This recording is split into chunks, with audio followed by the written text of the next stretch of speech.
کا ہے اور میں ماڑی پور سے ہوں، شاہ لطیف کالونی سے ہوں، اور میں چاہتی ہوں کہ نا میرا خواب جو ہے وہ یہ ہے کہ میں ایک آزاد زندگی چاہتی ہوں، بالکل آزاد طریقے سے، جیسے ایک پرندہ آزاد ہوتا ہے اسی طرح سے میں آزاد رہنا چاہتی ہوں۔ میں چاہتی ہوں کہ اس طرح سے ہو کہ جیسے میں اپنی مرضی سے اٹھوں، اپنی مرضی سے گھر کے کام کروں، اپنی مرضی سے اپنے بچوں کے ساتھ رہوں، جیسے وہ رہتے ہیں اسی طرح سے رہوں۔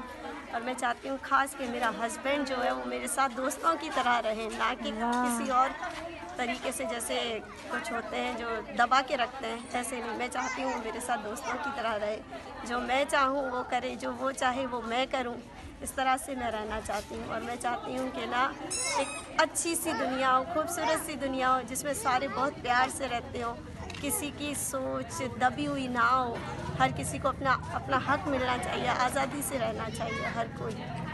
اور میں چاہتی ہوں کہ نا میں جب آزاد رہوں نا تو سب کچھ بھول جاؤں، فکریں سب بھول جاؤں، میں بہت خوش رہنا چاہتی ہوں تاکہ میں بہت خوشی سے رہ سکوں اور سب کو خوشیاں دے سکوں۔ زبردست۔ جی فراز صاحب، آپ کا بہت شکریہ ہمارے پروگرام میں آنے کے لیے۔ آپ کی ان تمام کاوشوں سے ہم بخوبی واقف ہیں، اور اس کام کے لیے خاص طور پہ کہ جو آپ اپنے مسیحی لوگوں کے لیے کر رہے ہیں چند ایک سالوں سے، آپ ان کو کس طرح مضبوطی کی طرف لے کے جا رہے ہیں اور کس طرح سے آپ نے ان کو اٹھایا ہے آج کے دن تک۔ ابھی حال ہی میں ایک واقعہ پیش آیا میاں والی میں، جس میں ایک چند دن کی ایک بچی کو اس کے والد نے گولیوں سے چھلنی چھلنی کر دیا، تو اس کے بارے میں آپ کیا کہنا چاہیں گے؟ سب سے پہلے تو میں مخزن اس واقعے کو میں بھرپور اور اسٹرانگسٹ ورڈ کے اندر میں اس کی مذمت کروں گا۔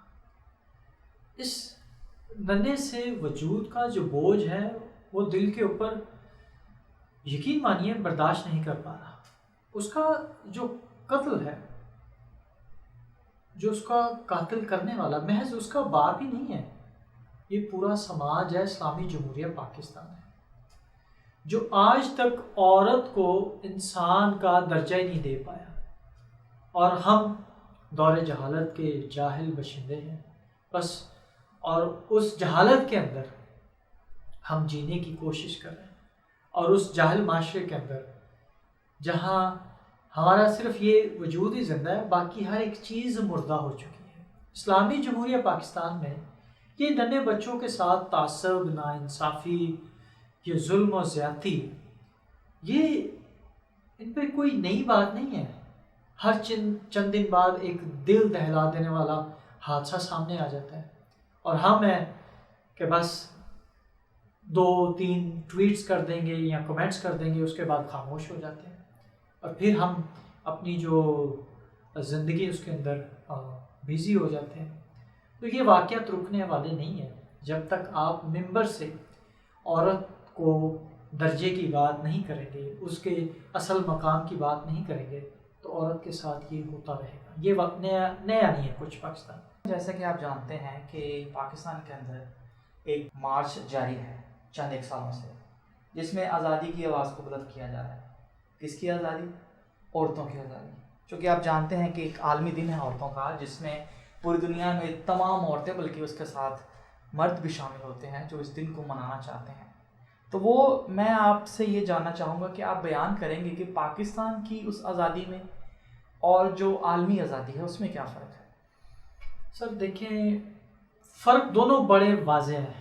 سب سے پہلے میں بات کرنا چاہوں گا جو عورت مارچ پاکستان کے اندر ہو رہا ہے، اور جو پردوں کے پیچھے چار دیواری کے اندر رہتے ہوئے پاکستان میں ہوتا ہے، تو میں یہی کہوں گا سب سے پہلے تو یہ جو عورت مارچ جن عورتوں نے جو اس کا انعقاد کر رہی ہیں کنٹینیولی، سب سے پہلے تو ان کو خراج تحسین کہ اتنی مشکلات، اتنی تھریٹس، فتوے، اور پچھلے سال تو توہین مذہب کا مقدمہ درج کر دیا گیا۔ جو ایک بچی نے وہ لکھا تھا میں 9 سال کی تھی اور وہ 55 سال کا تھا، تو انہوں نے اس بات کو ریلیٹ کر دیا محمد اور عائشہ کے ساتھ۔ تو اب میں بتانا چاہوں گا آپ کو یہ جو عورت مارچ ہے پاکستان کے اندر، تھوڑا سا اس کا پس منظر آپ جان لیں کہ عورت مارچ کیوں لازمی ہے۔ دیکھیں، پاکستان میں اگر ہر خاندان کی ایک آدھ عورت بول پڑے نا تو یہ جو بڑے بڑے حاجی لوگ ہیں مسجد جانے کے قابل نہیں رہیں گے. یہ میں مقصد آپ کو کوئی افسانہ نہیں بتا رہا، یہ بالکل حقیقت ہے کہ عورت چہرے کا پردہ کرے یا نہ کرے، حقیقت یہ ہے کہ بڑے بڑے متقی لوگ اور خاندانوں کے یہ جو پردے رکھے ہوئے ہیں نا، یہ میں کہتا ہوں یہ برباد ہو جائیں گے. یہ کسی کو منہ دکھانے کے قابل نہیں رہیں گے جو چار دیواری کے پیچھے کیا جاتا. اور یہ جو ابھی بھی یہ کہتے ہیں کہ عورت جو ہے وہ پیٹ کی ہلکی ہوتی ہے، میں خدا کو حاضر ناظر جان کے کہتا ہوں کہ اگر خدا کے بعد اگر کوئی انسان کے گناہوں کے اوپر کوئی پردہ ڈالتا ہے وہ تو صرف اور صرف عورت ہے، اس کے علاوہ کوئی نہیں ہے. آپ دیکھیں کہ محلے کا لڑکا چھیڑے تو بھائی کو مت بتانا، بھائی چھیڑے تو باپ کو مت بتانا، اور اگر ابو چھیڑے تو کسی کو مت بتانا، سسر چھیڑے تو شوہر کو مت بتانا، دیور چھیڑے تو ساس کو مت بتانا. لیکن جب عورت بولے تو اس کا اعتبار آپ کو ضرور کرنا چاہیے. اگر وہ شوہر کے باپ کا نام لے یا اپنے باپ کا نام لے تو یقین کر لینا چاہیے، کیونکہ یہ وہ پہلی بار نہیں کہتی بلکہ وہ تنگ آ کر ان تمام چیزوں کے اگینسٹ اپنا منہ کھولتی ہے. اور پاکستان کے اندر اب عورتیں جو ابھی ان کا جو مینیفیسٹو ہے آپ اس کو پڑھ لیں، یا جو ان کا منشور ہے آپ اس کو پڑھیں، آپ کو پھر سمجھ آئے گی کہ عورت مارچ کیوں ضروری ہے. اب ان کو سمجھ نہیں آ رہی ہے جو مخالفت کر رہے ہیں ابھی پاکستان کے اندر جتنے لوگ عورت مارچ کی مخالفت کریں، میں ان کو کہتا ہوں آپ ان کو پکڑیں، ان مولویوں کو، ان کو برقع پہنائیں اور رش سے بھرے بازاروں کے اندر ان کو جناب وہاں لے جائیں، اور پھر دیکھیں کہ ان کو علم ہو کہ وہ بیچاری جب تک بازار کے اندر ہوتی ہے ان کو کن کن مسائل کا سامنا کرنا پڑتا ہے. کوئی چھاتی پہ مارتا ہے، کوئی پیچھے سے جناب کوئی ایسی بےہودہ حرکت کرتا ہے جو میں بیان نہیں کر سکتا. تو جب اپنے ہی گھر کی چار دیواری کے اندر وہ محفوظ نہیں ہے، اس کی عزت محفوظ نہیں ہے، سب سے پہلے تو دیکھیں ہر عورت کو بغیر کسی اپنے استثنا کسی نہ کسی اپنے قریبی رشتہ دار سے سیکشول ہیرسمنٹ اور امبیرسمنٹ کا سامنا کرنا پڑتا ہے. اور یہ وہ تمام چیزیں وہ کسی اپنے بڑی ماں یا بہن کے کہنے پر وہ ان تمام چیزوں کو اگنور کر دیتی ہے. تو یہ وہ چیزیں ہیں وہ اپنے حق کے لیے آ رہی ہیں. اگر اپنی کہ ہمیں سکون چاہیے، ہمیں اپنی اجرت چاہیے، ہمیں برابری چاہیے، تو آپ کیوں ڈر رہے ہیں؟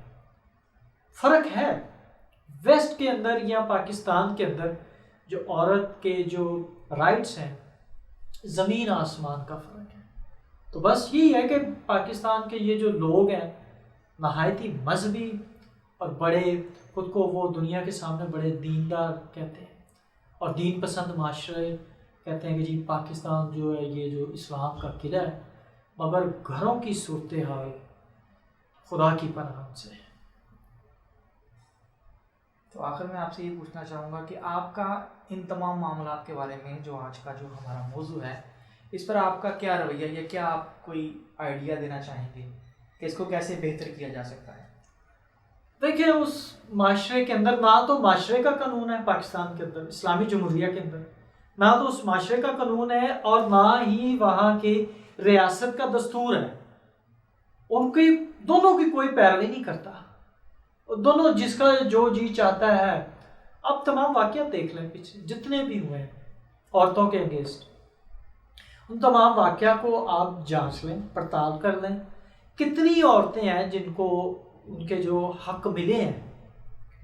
تو یہ میرا اس میں کیا میں رائے دوں، ہمیں اگر اس معاشرے کو مہذب کرنا ہے تو ہمیں عورت کو مضبوط کرنا پڑے گا. اور یہ جو عورت کے اگینسٹ بات کرتے ہیں تو میں کہتا ہوں سب سے پہلے ان کے گھر کی عورتیں بول دیں، ان کو موقع دیں، ان کو پرسنل لے کے جائیں، ان کو دیکھیں، پھر دیکھیں کیا کیا ہوتا ہے. یہ بڑے بڑے حاجی لوگ یہ سب یہ ننگے ہو جائیں گے. ٹرسٹ می، اس حمام میں سب ننگے ہو جائیں گے. عورت کو اس کے حقوق ملنے چاہیے. جو ان کا مینیفیسٹو ہے پہلے وہ پڑھیں، اور میں ان کے ساتھ اتفاق کرتا ہوں جو ایکویلٹی کی وہ بات کر رہے ہیں، تو میں ان سے ایگری ہوں.